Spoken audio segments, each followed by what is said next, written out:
start. Okay, good. Recording in progress.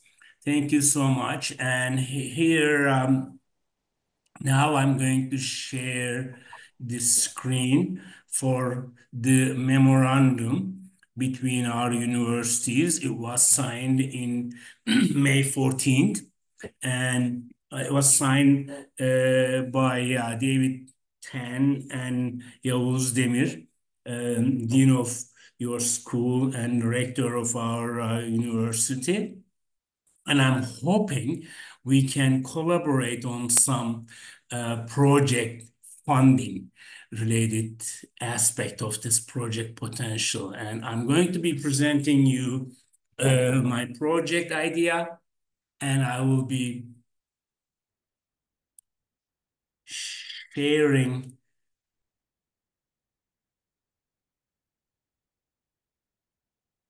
about, okay. How is that now? Do you see my presentation?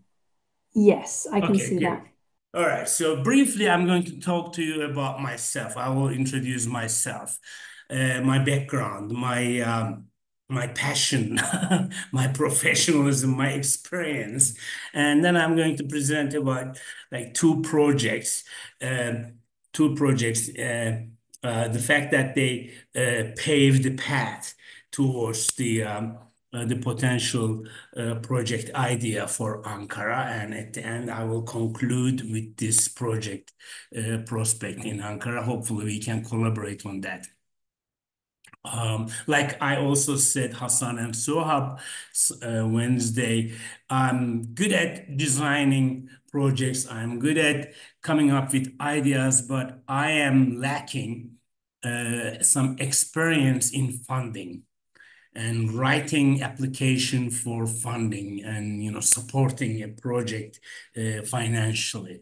That's exactly the point where I actually need your expertise and your experience come into this collaboration. So here are some artworks of mine, and so I have an art background briefly, but later on I continued my professional education as a landscape architect, some environmentalist, and then city and regional planner when I concluded my professional education with a PhD. It was in the field of city and regional planning, but my focus was on the natural resource management. And so this artistic expression, ways of expressing myself, my ideas with art was always with me. And I always enjoyed expressing uh, my professional works through some artistic lens. And these are some work examples from the United States of America when I was working there for the National Park Services. This is a restoration project for the Yellowstone, the big fire incident took place in Yellowstone, and this was the restoration project, and I took part of that project. This is another project in the California Irvine State Park. And here is a project. I'm going quickly, briefly. Later on, I can give you more in-depth presentations of any of these subject matters, some another time. I'm just quickly going through from job to job, from project to project. This is a project I kind of volunteered, and I come up myself with this idea. This is a natural stream bed, and the local people extract water from the stream bed by building these makeshift dams and diverting the water through the channels, as you see on the left-hand side, and they're diverted to fields, agricultural fields, and it is a sink habitat, as we biologists say it, because it is a narrow habitat and fish don't die there, but they don't contribute to the greater ecosystem. So it is a sink, and they end up dying there. And that's just a simple problem, but big impact on the natural environment. So I come up with this idea of filtering and implemented it there by the support of Rufford organization from the United Kingdom. And so I implemented this filtering system so I could continue provide, I mean, the people could continue extract water from the natural environment and the fish could stay in their natural habitat. And that was quite a successful application. And I actually improved this project idea with a self-cleaning, self-maintaining, rotating drum system. And so the fish can stay in the habitat and the water can go to the villages and fields just as they did for centuries. And this is the concept. And this project was quite successful. And so it brought me into this next project. When a beverage company, a global international beverage company, approached to a Turkish foundation, a nature conservation foundation, with this idea of trapping wastes and plastics going to oceans through the river and streams. And they immediately thought of me because of this earlier project of mine. So they said, there's a stream master over here, so we should consult him. And then I said, okay, I will work with you. Then I did a research, found out that this is an immense problem. Plastic is everywhere for the last just 150 or 200 years, which is a very short time in the history of Earth and in the history of human civilization, but it causes immense pollution problem. And the cause is very simple. It is streams. Excuse me. And so the streams are the culprit of this problem of 95% of the debris, plastic debris deposited in the oceans are carried by the rivers. There are some precautions, some preventive measures around the world, and they are brutal, horribly ugly, effective, yet disrupts the ecological cycles. And so we picked a pilot site in southern Turkey on the Mediterranean coast over here. The name of the town is Kemer. This similarity between my last name and the name of the town is entirely coincidental. Yeah, everyone thinks that, but it's just coincidence. And town is here. It's a historic town too. It's a beautiful environment, highly touristic, and there is this Taurus Mountains in the backdrop, and this is the stream bed. And during the summer months, because it is dry, hot summer days, it is dry, but at the end of the winter or in the middle of winter, just before spring, immense amount of water washes down from the Taurus Mountains into Mediterranean through these stream beds. And these stream beds go through industry, agricultural fields, and heavily I'm sorry, I should say infested, heavily populated, maybe I should say, it's the proper term, populated is city center, downtown, and it comes to a prominent beach area, and it brings immense amount of organic and inorganic debris to the ocean. See, the Mediterranean is over here. The Mediterranean Ocean sea is here. And you can see when there's water, it goes way up here, about 2 meter, 2.5 meter above the ground. And it fills all this basin. It fills all this basin and it washes down everything from what city thrown into the dry stream bed. And it's unfortunate that people use it as a garbage disposal. And so, as being an artist, an engineer, an environmentalist, and landscape architect, I immediately started to design some creative, some artistic, some aesthetic uh, form of waste trap. And I built a simulator, flow simulator, and I run several tests for several sizes and forms of filtering devices, and I aim them to be also aesthetical, because during the dry seasons, this is a busy beach, and here people swim in the ocean in Mediterranean here year round. Even in January when I was there, I saw some people were swimming. So it's a quite fancy, popular beach resort, and so we don't want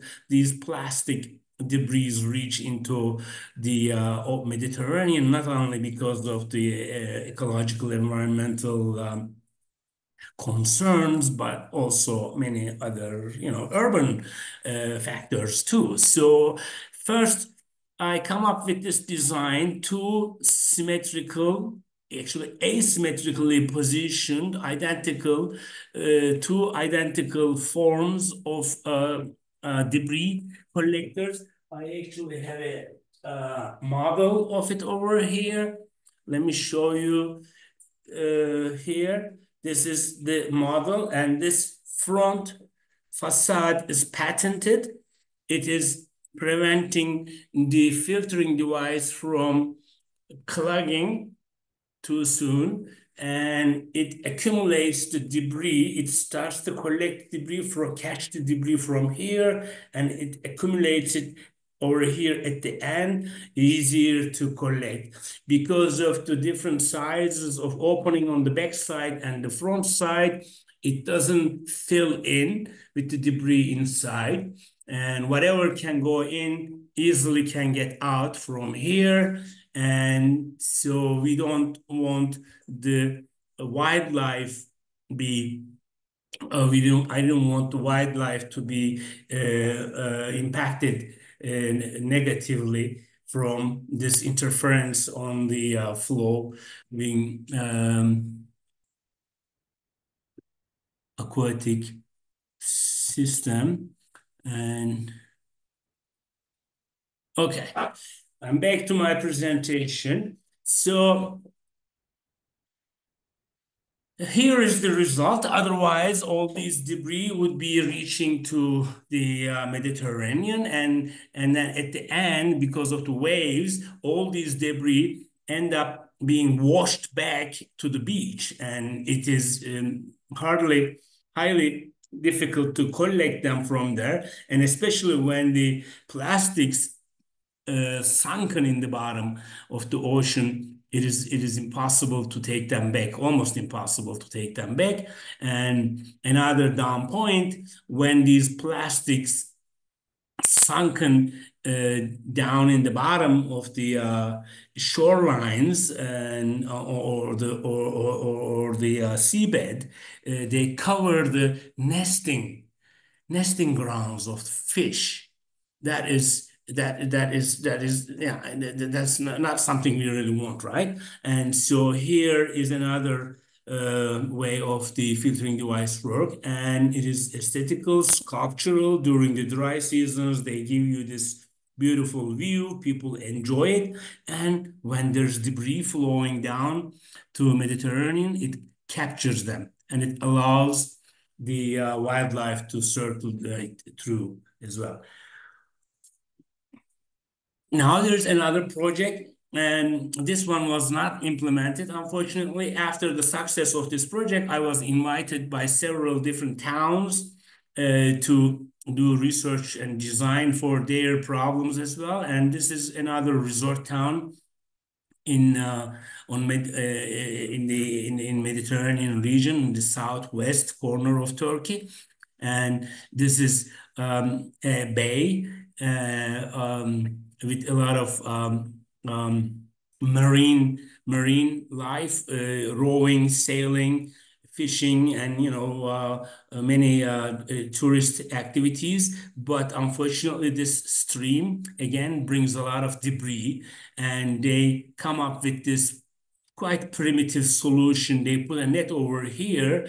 They in an attempt to collect the debris from entering into the bay. But this fish, I'm sorry, this fish net was filled with dead fish, a lot of dead fish, and it was horrible and was not really pleasant to see.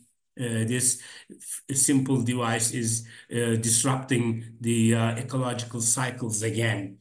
And so again, I come up with this design solution, repeated the earlier one because it was successful. So there's no need to force too much. And so I just improved that earlier design into an iconic landmark, a sculptural piece of work by connecting two pieces on the top as a landmark over here. Because when you look down into the shore from the sea, you will be seeing this beautiful form, and that is also functional. That is collecting the debris, not letting anything to go into the bay, but it is allowing the fish swim through the arms here. Yet it is seen nicely from the bay, from the ocean. All right, so it wasn't implemented because of some, financial constraints and municipality management and many other things. It's unfortunate. Now let's come to Ankara. This is the reason why you are listening to me now. Thank you for your time. Hopefully, you will enjoy this. Ankara is the capital of Turkey, and it is historically a very old city, and the settlements is found in Ankara region from 12,000 years ago. But this bridge you are looking at is from the 13th century. It's a beautiful, beautiful bridge, and it goes over Ankara stream, Çubuk stream, connection of Çubuk stream, Ankara stream, and these streams, we have multiple streams in Ankara, and those are the reason why the city was established over here thousands of years ago. And now, unfortunately, many of them are buried, and some of them are, unfortunately, again, being used as waste disposal channels. And here is the location of Ankara in the center of Turkey. How am I doing, Claire? You are quiet. Is everything okay? I'm listening. It's really interesting. Okay. Okay. Feel free to interrupt. Just cut in and just, you don't have to raise your hand. Just open up your microphone and speak up if you have any question. I will do. No, it's really interesting. It's great. Okay. Okay. I'll continue then. Thank you. Okay. Here is the location of Ankara. And this is the basin of the Sakarya River, going nearby Ankara and collecting the waste from here and taking everything down into a Black Sea, unfortunately. And here is the enlargement of Sakarya River, and Ankara is here. And this is the small stream that we just saw under the bridge. And the bridge is located in the metropolitan Ankara over here, and bridge is located right there. And that is the bridge. That little teeny line is here. That bridge used to be the connection through the Silk Road. The infamous Silk Road was passing through Ankara. And Ankara was one of the major hubs on the Silk Road. And we have facilities, inns in Ankara from the Silk Road era. And so it was built in 1220 in the 13th century. It's a beautiful bridge. It's a beautiful bridge. Okay, let's go on. Here is the bridge. Here is the bridge again. Now it is a pedestrian bridge. It is like a historic monument. We don't use it for vehicular transportation. And we have a nice park right next to it, and unfortunate that we have a bus uh, like bus depot over here for municipality public transportation buses here. And this is good thing about that, it's a public land, and I may ask to use a portion of this land for my thesis, my establishment, my project. And okay, that is the stream goes through, and part of it is covered again, and then it goes through here until Black Sea. And this is the potential project site.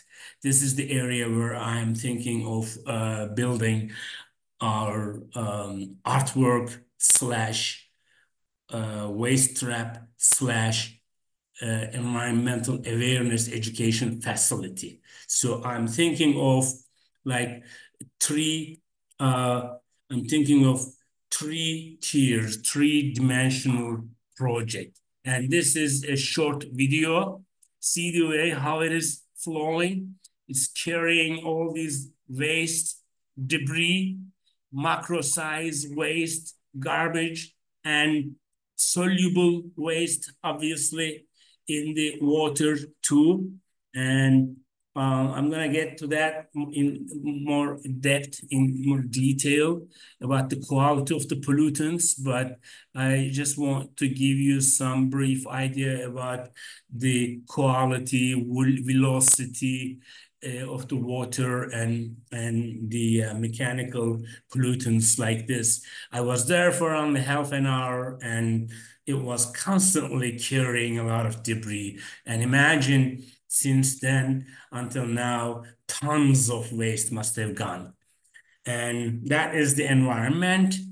And that is the park here on the left-hand side. And that is across the water is the municipality public transportation buses depot.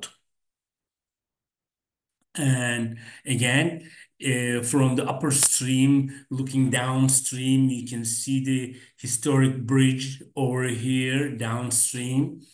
And okay, here is a bit more theoretical foundation about the project. The sources of the pollutants, waste and pollutant sources. Minimal, but there some rural regions also contribute as pollutants to the Ankara River, because that little stream starts from the agricultural rural environment in the upper north section of Ankara, and definitely it brings a lot of agricultural chemicals as fertilizers and and in insecticides and such.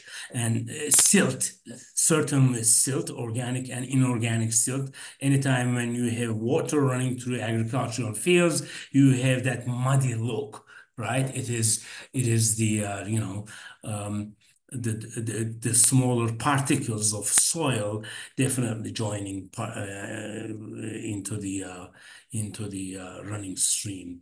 And most importantly, the major source of pollutants is the developed and urban environment. And we have industry, a lot of industry all along the stream, and traffic all over all over the stream. We have heavy traffic, and I don't need to get into details over here. This is supposed to be a brief presentation, but you know what kind of pollutants industry and traffic generates. A lot of petroleum based, huh? So, and residential and commercial districts generate a significant amount of macro pollutants, mainly packaging materials, and mostly plastic.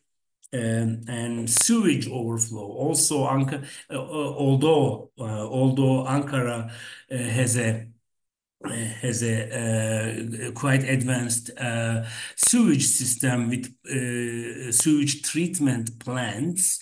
But still, during the heavy rainy seasons, you have you have overflow and it ends up in the streams, it ends up in the rivers. And so unfortunately, we have raw sewage too.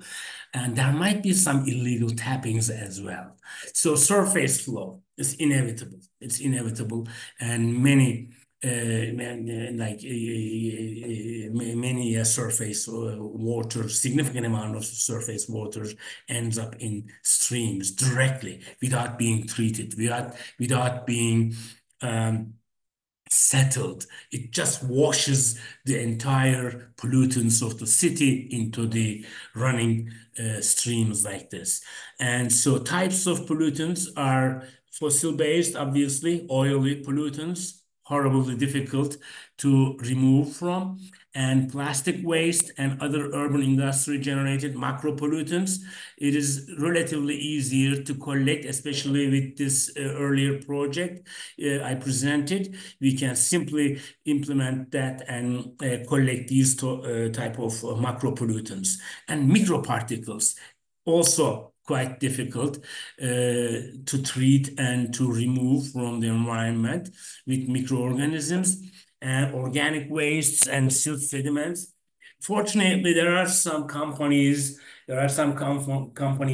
who have been successfully working on these matters, and I am thinking of collaborating with them, and I'm going to talk to you about that at the end too.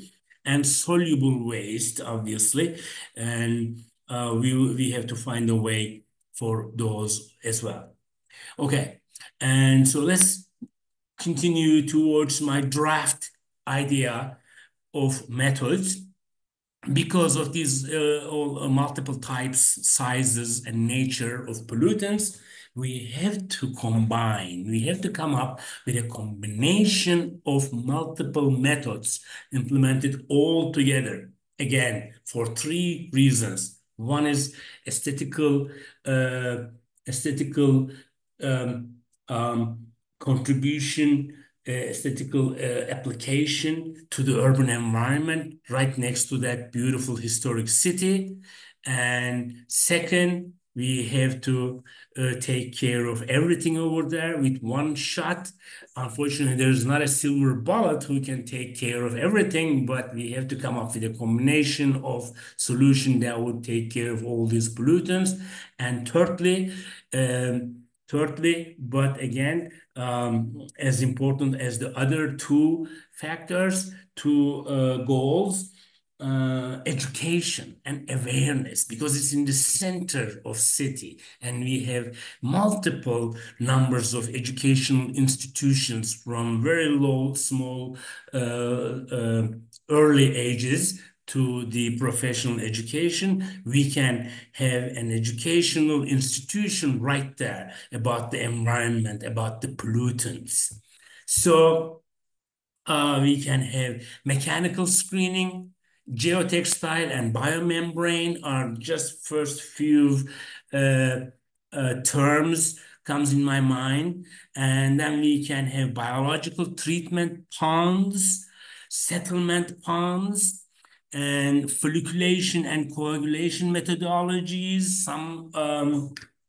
I've done some research on those, and then electromagnetic treatments to capture some heavy metal pollutants by electromagnetic methods. We obviously we have to do a lot more research and task force. We have to form task forces, job distributions, etc. Okay, anyhow, so draft plan is this: we need to have in-depth site analysis first. And then I have to find out about the property ownerships. In 8 minutes, this meeting is going to be stopped, and please be patient. And after it stops, we can start again. Okay? Um, okay. Okay. Okay, good. So yeah, in 7 minutes it will shut off and we can start over. Okay, thank you. So yes, in-depth site analysis, property ownership, because definitely we will need some yes, I'm going to build some features in the water bed, but we need to have much wider space on the banks. So property ownership features are important. Water analysis, the flow regime, what kind of pollutants in it, and what is the seasonal changes in the flow regime, etc. And I have to find out those. Then those are the companies that I was mentioning you earlier briefly, Biometrics, AlgBio. Those are the companies who does wonderful thing on taking care of the organic sewage like pollutions. I will take care of the micro pollutions with my expertise and experience, but we will need expertise and experience from these companies. When I was in Scotland about several years ago, I I kind of my path crossed with Biometrics. It's a wonderful company, and since then they've done wonderful jobs. And I will show you some examples too, and you can make a note and you can search about them too yourself. And so, but being in England, you may be the liaison to, you may be the branch contacting with biometrics for this project. And okay, so. And then in the next step, actually, although this sits over here on the sixth item, but this will be probably the next step for me to work on is to start a partnership with Greater Municipality of Ankara. Okay, and here are some draft sketches of ideas how to deal with, how to work with. If you have a brutal prevention means like this, it will cause flood. It's going to get clogged quicker and it will be ugly. It won't contribute much to the town, and I can work with the linearity of the flow bed. And so this will give us longer span to work with, and I can implement multiple steps, multiple uh, um, facilities and instruments all along this linear path. That is a very early sketches.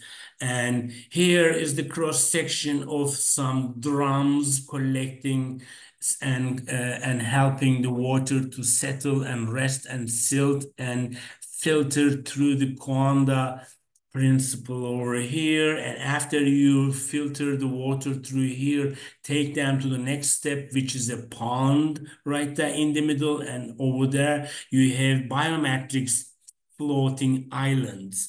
And essentially, these are floating islands, and their roots dangle into the water, and they create an ecosystem, critters living there, filter the water. Brilliant, beautiful, and aesthetical too. They are floating gardens in a sense, right? And biometrics has multiple examples of that, especially in South East Asia, Philippines, and all those aquatic urban environments. They have multiple examples. You can see them.